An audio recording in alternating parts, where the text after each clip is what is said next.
हम बात करते हैं डॉक्टर फारूक अब्दुल्ला की, क्योंकि डॉक्टर फारूक अब्दुल्ला न सिर्फ जम्मू कश्मीर के वजीर आला रहे हैं बल्कि मुल्की स्तर पर भी डॉक्टर फारूक अब्दुल्ला का एक नाम है। मरकजी वजीर भी रह चुके हैं और आज भी मुल्क की जो नामवर पॉलिटिकल शख्सियात है उसमें डॉक्टर फारूक अब्दुल्ला का भी नाम। Doctor Farooq Abdullah India alliance का भी हिस्सा है, लेकिन कल उन्होंने जो मीडिया के नुमाइंदों के साथ बात की तो उसमें वो अपने ही अलायंस के कुछ कॉन्स्टिट्यूएंट्स के खिलाफ दिखे, यानी कांग्रेस के खिलाफ दिखे। डॉक्टर फारूक अब्दुल्ला का जो स्टेटमेंट था ये इंतखाबात को लेकर था, इंतखाबी कमीशन को लेकर था, यानी इंतखाबी कमीशन की तैनाती में या चीफ इलेक्शन कमिश्नर की तैनाती में जो मौजूदा सरकार ने कुछ तब्दीलियां लाई, जिसमें सुप्रीम कोर्ट ऑफ इंडिया के चीफ जस्टिस को बाहर निकालकर एक कैबिनेट मिनिस्टर की तैनाती वहां पे लाई। यानी अगर चीफ इलेक्शन कमिश्नर की तैनाती करनी होगी तो इससे पहले वजीर आजम, अपोजिशन का लीडर और चीफ जस्टिस ऑफ इंडिया उसकी तैनाती कर रहे थे, लेकिन अब चीफ जस्टिस ऑफ इंडिया को इस कमेटी से बाहर निकालकर मरकजी सरकार ने एक काबीना वजीर की तैनाती वहां पे लगाई, उसको कॉन्स्टिट्यूट किया। यानी अब सरकार के 2 और अपोजिशन का 1 लीडर उसमें होगा, जिसमें जो फैसला आएगा वो 2-1 से आएगा और वही फैसला तय होगा, यानी फैसला सरकार का ही चलेगा। उस पर डॉक्टर फारूक अब्दुल्ला काफी नाराज दिखे।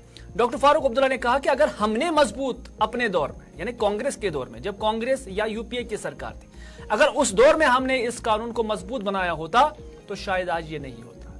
डॉक्टर फारूक अब्दुल्ला यही पर नहीं हुए, बल्कि उन्होंने कहा कि जब इलेक्ट्रॉनिक वोटिंग मशीन यानी ईवीएम को मुतारिफ कराया गया तो हमने उस वक्त कहा था कि इसमें चोरी की गुंजाइश है, क्योंकि हमने उन इंजीनियर्स के साथ, हमने उन लोगों के साथ जो उसके ऑफिशियल्स थे कंसर्न, हमने उनसे पूछा था उस वक्त कि क्या इसमें चोरी हो सकती है, तो उन्होंने कहा कि हाँ इसमें चोरी की गुंजाइश है। डॉक्टर फारूक अब्दुल्ला कहते हैं कि मैं उस वक्त वजीर आला था और हमने उस वक्त कहा था कि नहीं, इसको मुतारिफ ना किया जाए अगर इसमें चोरी की गुंजाइश है।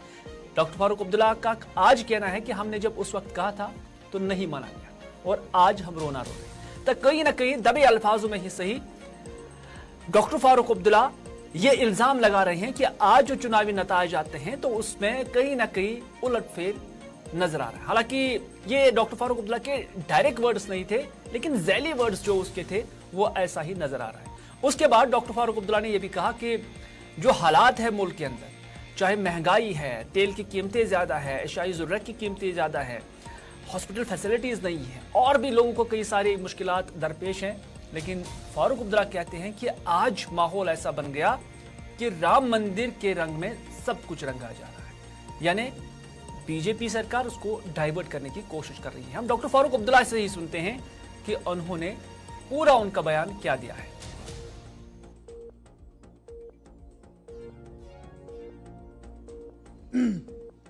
जब ये मशीन आई जिसमें आप वोट डालते हैं, मैं मुख्यमंत्री था कश्मीर का, और जब मशीन लाई गई तो हमने वहां कैबिनेट में मिनिस्टरों ने उनसे कहा, भैया इसमें चोरी हो सकती है या नहीं हो सकती?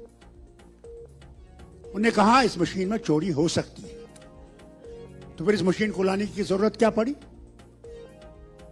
गलती तो हमारी है। आज हम आसमान से चिल्ला रहे हैं मशीन चोर है, मशीन चोर है, कौन सुनने वाला है? आज इलेक्शन कमीशन के बारे में हम कहते हैं आज इलेक्शन कमीशन का होगा कि प्रधानमंत्री एक होंगे, एक और मंत्री होगा और ऑपोजिशन का लीडर जो होगा वो एक होगा, दो उसका फैसला बदला सकते हैं। उस वक्त हमने ये कानून बनाना चाहिए था कि इलेक्शन कमीशन बिल्कुल इंडिपेंडेंट होगा, हमने नहीं किया। जुडिशरी का मामला हमने सही करना चाहिए था, उन जजों को चुनना था जो कल अगर आपके सामने होंगे, आपने गलती होगी आपके खिलाफ करेंगे। हमने उनको भी अपने ही तरीके से चुना कि कल अगर मैं इनके सामने खड़ा होऊंगा मुझे बचाएगा। क्या क्या बताऊं आपको कि हमने क्या क्या नहीं किया जिसका आज हम खमियाजा भर रहे हैं। आप कहते हैं 37% आज राज कर रही है, मगर मुझे बताइए कितने लोग हैं जो वोट डालते हैं? कितने लोग हैं जो जानते हैं कि वोट किस लिए डाल रहे हैं। आज हम चिल्लाएं कि हमारे बच्चों की नौकरियां कहां हैं, आज खाने की तेल की कीमत कहां पहुंच गई, आज आपके डीजल की कीमत कहां पहुंच गई, आज आप सब्जी लाने जाओ तो क्या कीमत है, आज बिजली की कीमत क्या है, गैस की कीमत क्या है, कौन सुनता है। आज तो राम का इन्होंने ऐसा वो फैला दिया है कि जनाब हम गलत हैं अगर यहां बैठ के हम कहेंगे ये होने वाला है।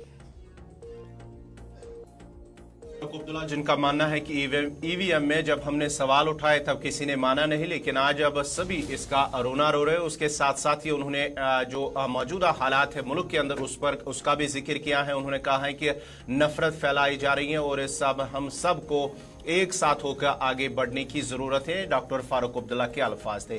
तो बढ़ते